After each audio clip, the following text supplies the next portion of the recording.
हम लोग बात भी करते आए और कई बार ये बात आपने भी कही है कि हिजबुल्लाह का ये कहना है कि अभी तो हमने 10% ही अपने जो साजो सामान है, असलहे हैं, उनका इस्तेमाल किया है। और आज फिर जब 4 महीने की शौकत भारती साहब जंग हो गई है, तो हिजबुल्लाह ने कहा है ये तो अभी हमारा मुजाहरा बहुत ही थोड़ा सा है। ये जो बात हिजबुल्लाह ने कही है और जिस तरीके से मिसाइलों से हमले हिजबुल्लाह ने किए हैं और ये कहा है कि हम इजराइल को चैन से नहीं बैठने देंगे, ये कितनी बड़ी ताकत, क्या इसका अंदाजा अमेरिका और इजराइल को था कि हिजबुल्लाह इतनी बड़ी ताकत बन करके उभरेगा?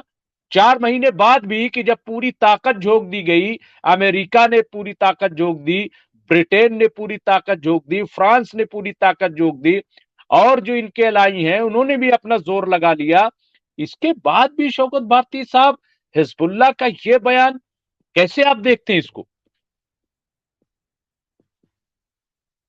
जी। हथियार का इस्तेमाल हमास कर रही है, ठीक है।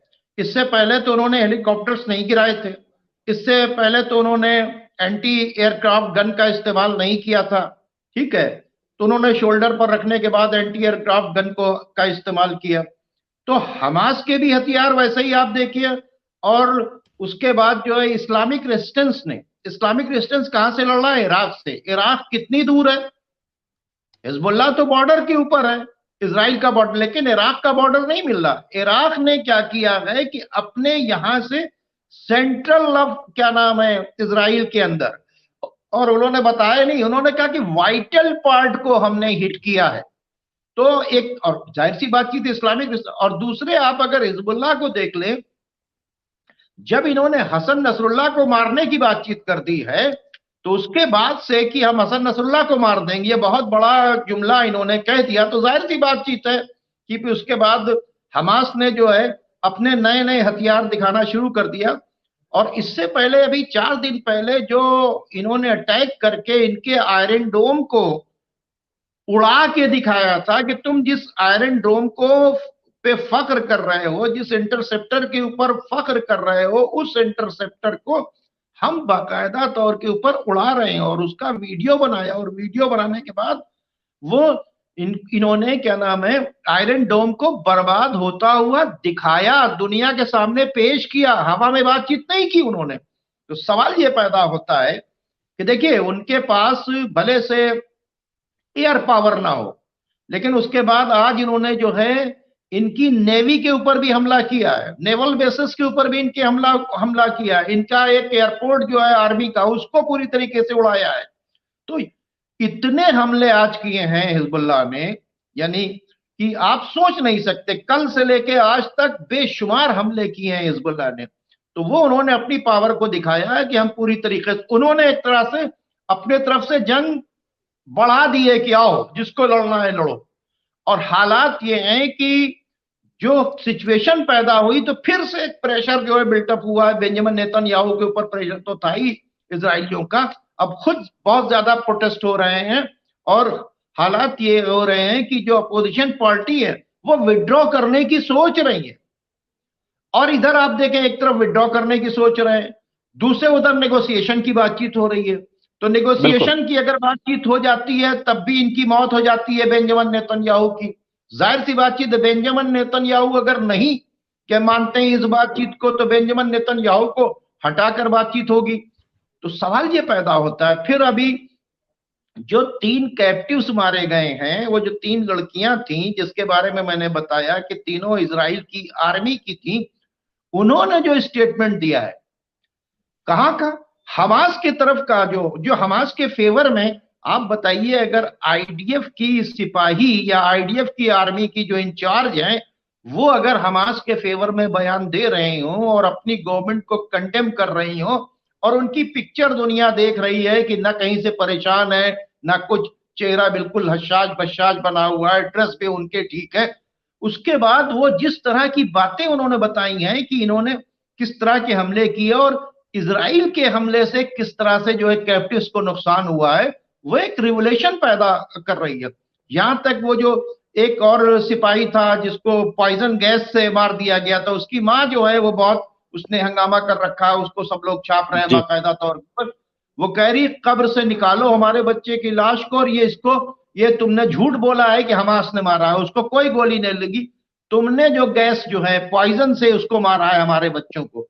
तो अब ये जो अंदर की जो आवाजें उठ रही हैं, एक तरफ वो कैप्टिव जो छूटे नहीं उनकी आवाजें, एक वो कैप्टिव जो हमास की कैद के अंदर सुकून से थे उनको जो मारा उनका। और आप देखें कि जब वो व्हाइट झंडा लेकर उनको सरेंडर करने की बातचीत करते हैं तो ये उनको मार देते हैं। तो इसके वजह से बाकायदा तौर के ऊपर बहुत ज्यादा इख्तलाफात। और दूसरी बात, एक रिपोर्ट ये भी आई कि 20,000 से ज्यादा लोग इंजर्ड हैं इसराइल के आर्मी के। 20,000 लोग इंजर्ड होने के मतलब अब आप सोच सकते हैं कितने लोग मारे गए होंगे। तो अब तो ये पता चल गया कि एक अच्छी खासी तादाद इनकी मारी गई है, जिसको इन्होंने छुपाया है बाकायदा। काफी लोग इंजर्ड हुए हैं, काफी लोग मेंटल डिसबैलेंस हैं। तो ये जो पोजीशन है इस वक्त, और आपने देखा कि इंटरनेशनल लेवल पर कहीं से भी इनको कोई सपोर्ट नहीं मिला, भले से सीज फायर की बातचीत नहीं हो, लेकिन इनको जो है इंटरनेशनल कोर्ट ऑफ जस्टिस की तरफ से भी इनको कुछ नहीं मिला है। जी, तो शौकत भारती साहब का लग रहा है नेट जो है फ्रीज, जी नेट लग रहा है फ्रीज हुआ है फिर। स्टॉप कर दिया, आया नेट?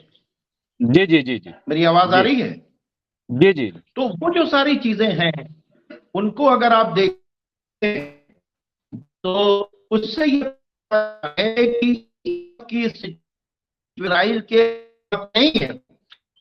और ये जो कॉम्प्रोमाइज हो रहा है, ये भी जो बातचीत चल रही है जिसको अमेरिका बातचीत कर रहा है, या क्या नाम है सीआईए और मोसाद के लोग, इसके अंदर भी बेंजामिन नेतन्याहू की कंसर्न नहीं है। बेंजामिन नेतन्याहू ये चाहते हैं कि किसी तरह से हम लेबनान के ऊपर अटैक करके इस जंग को फिर आगे बढ़ा दें। तो ये पोजीशन इस वक्त चल रही है। लेकिन एक बात ये है कि लास्ट ये चांस है, अगर ये नहीं हुआ तो फिर जंग को फिर बढ़ने से कोई नहीं रोक सकता। अब इनके पास दो ही रास्ता बचता है अमेरिका और यूरोप के पास, कि या तो फुल फ्लैश बाकायदा तौर के ऊपर सामने आ जाए, इसराइल के कंधे से कंधा मिलाकर लड़े, या अपने आप को विड्रॉ करें। वजीउद्दीन अंसारी साहब ये सवाल किया है कि क्या इजराइल अब हिजबुल्लाह से सीधे जंग करने जा रहा है, नंबर एक। नंबर दो, मजहर रिजवी साहब ने कहा है कि क्या हौती ने भी कोई बड़ा हमला किया है, वहां की क्या खबर है रेड सी की। पहले शौकत भारती साहब, अगर आप इजराइल की, चूंकि हम लोग बात कर रहे हैं हिजबुल्लाह की, तो क्या सीधी जंग हो सकती है और क्या इजराइल इस पोजीशन में है कि वो सीधे जंग करे? देखिए, इन्होंने तो सीधी जंग छेड़ दी है हिजबुल्लाह ने बाकायदा तौर के ऊपर। अब ये हमास के ऊपर है, ठीक है, और यार सॉरी, ये इजराइल के ऊपर है कि उसे कैसे ले रहा है। उनकी एक ही डिमांड है कि गजा में जो हमले बंद करो, नहीं तो हमारे हमले जारी रहेंगे। और उन्होंने हमले को बढ़ा दिया, तो सीधी जंग तो उन्होंने करना शुरू कर दिया। अगर हिजबुल्लाह को देखिए तो हिजबुल्लाह ने 8 तारीख से ही सीधी जंग शुरू कर दी थी। भले से वो जंग जो थी वो धीरे धीरे आगे बढ़ी।